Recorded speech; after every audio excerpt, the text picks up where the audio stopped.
O comandante do Exército, general Tomás Ribeiro Paiva, decidiu acabar com a mensagem de aniversário do regime militar de 1964. A ordem do dia consiste na leitura de um texto dos militares sobre aquele período da política brasileira. A cerimônia ocorre tradicionalmente em todos os quartéis em formatura.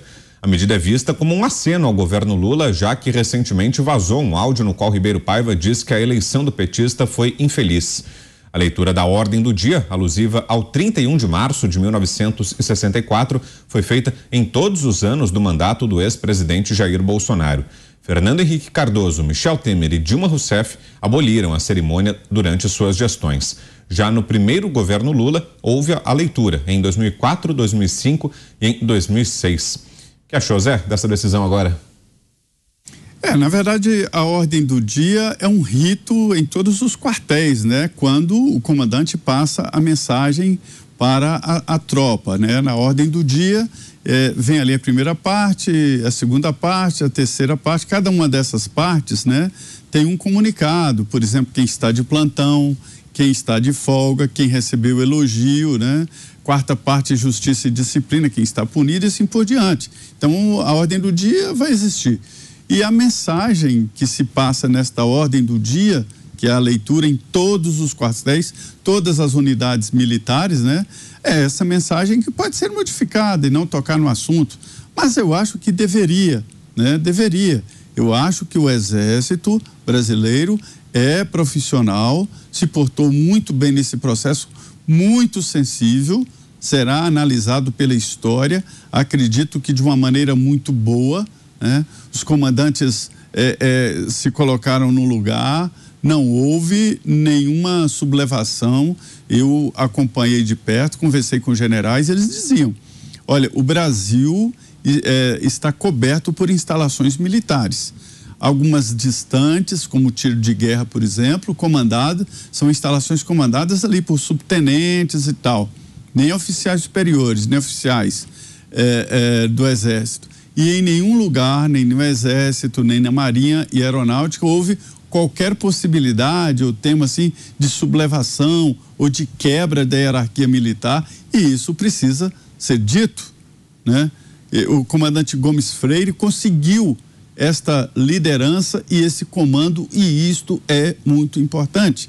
Repetindo aqui o que disse, inclusive o general Paiva, o atual comandante do Exército, né?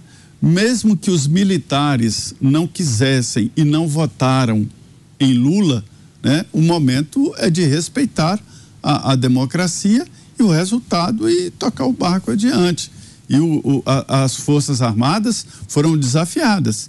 Foi um desafio, né?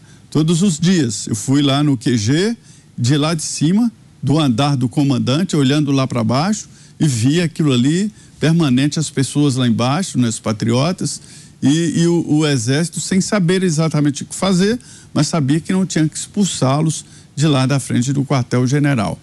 Esta é a realidade. Então, assim, tirar esse tom da mensagem de 1964 pode ser uma decisão importante do comando diante dos fatos atuais, mas acredito que a ordem do dia deve sim fazer uma relação a 1964 e tocar o barco como com a ordem militar da ordem do dia. Antes do próximo comentário, uma outra informação ainda falando sobre o comandante do Exército, general Tomás Ribeiro Paiva também divulgou as diretrizes de sua gestão. Na publicação oficial, com 21 páginas, o militar classifica o Exército como uma instituição de Estado apolítica e apartidária. Paiva orientou a força a pautar suas ações pela legalidade e legitimidade, mantendo-se coesa e consciente das servidões da profissão militar, cujas particularidades tornam os direitos e os deveres do cidadão fardado diferentes dos demais segmentos da sociedade. O comandante ressaltou ainda que os integrantes da força trabalharão para que o Exército continue a cumprir suas missões previstas na Carta Magna, alinhado aos anseios da sociedade e aos valores e tradições nacionais. Roberto Mota, com você, Mota. É isso. Em relação à história da mensagem de aniversário, eu acho que o comandante do Exército tem o direito de tomar essa decisão, né, de fazer ou não uma menção. Eu não sei qual é a razão pela qual ele decidiu deixar de fazer.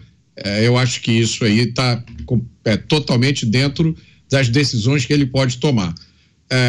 Agora, eu acho que a gente tem, como sociedade, que ficar bem alerta para esse jogo de reescrever a história, né? Um jogo que está em andamento, não é só no Brasil, é nos Estados Unidos e na Europa.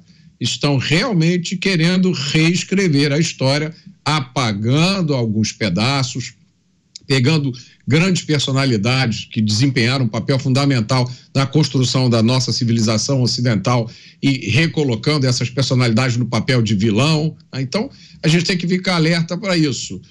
Eu recomendo a quem tiver interesse em entender o que aconteceu em 1964, tem uma coleção de livros, são 5 volumes do Hélio Gaspari, são relatos muito bons.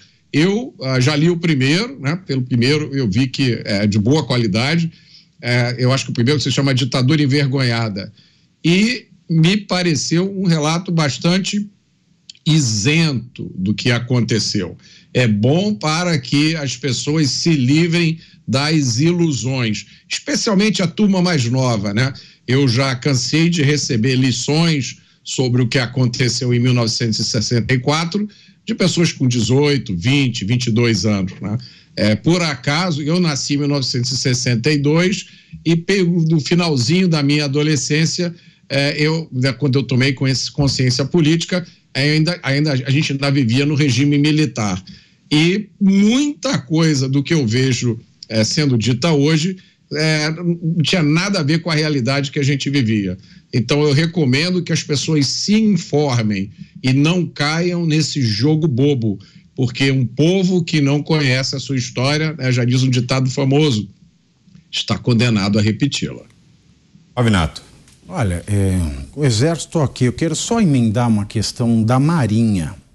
O que eu não entendi desde cedo é por que a Marinha e o Ministério da Defesa aprovaram que 2 navios de guerra iranianos se atracassem aqui. São navios novos.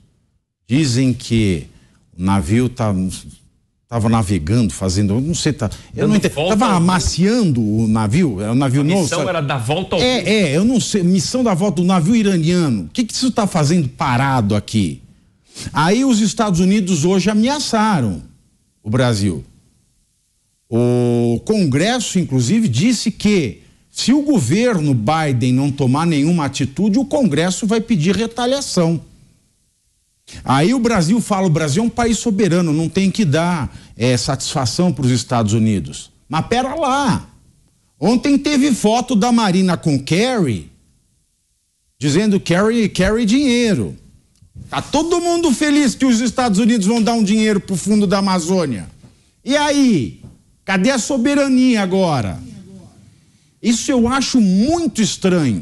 Um navio de guerra novo, iraniano, atracado, Estados Unidos pedindo para não parar aqui, Estados Unidos dizendo que vai retaliar, governo ontem comemorando que vai ganhar uma graninha, uma grana preta dos Estados Unidos, e hoje dizendo que é soberano e não deve satisfação para os Estados Unidos. Não deve satisfação, não pega o dinheiro, não faz essa comemoração da doação do Kerry para o fundo da Amazônia. Não dá para entender nada desse governo. Não dá para entender nada da relação do governo com as Forças Armadas. Esse desprezo do Lula, nesses 2 primeiros meses de governo, só mostram que ministérios e presidente, os ministérios são seus braços, eles estão em desacordo com as Forças Armadas. Isso é fato. O exemplo do general Tomás foi protocolar. É um exemplo que deveria ser seguido, né, por todos os comandantes de cada um dos braços das Forças Armadas, Exército, Marinha, Aeronáutica. Agora, da parte do governo, o Exército é apartidário, mas até quando? Quando é que o partido vai passar a forçar o Exército a não ser mais apartidário? Afinal de contas, nós estamos falando de um navio de guerra. E não vale dizer que ele passou por aqui porque o comandante tinha tomado uma cervejinha e ficou para lá de Teherã.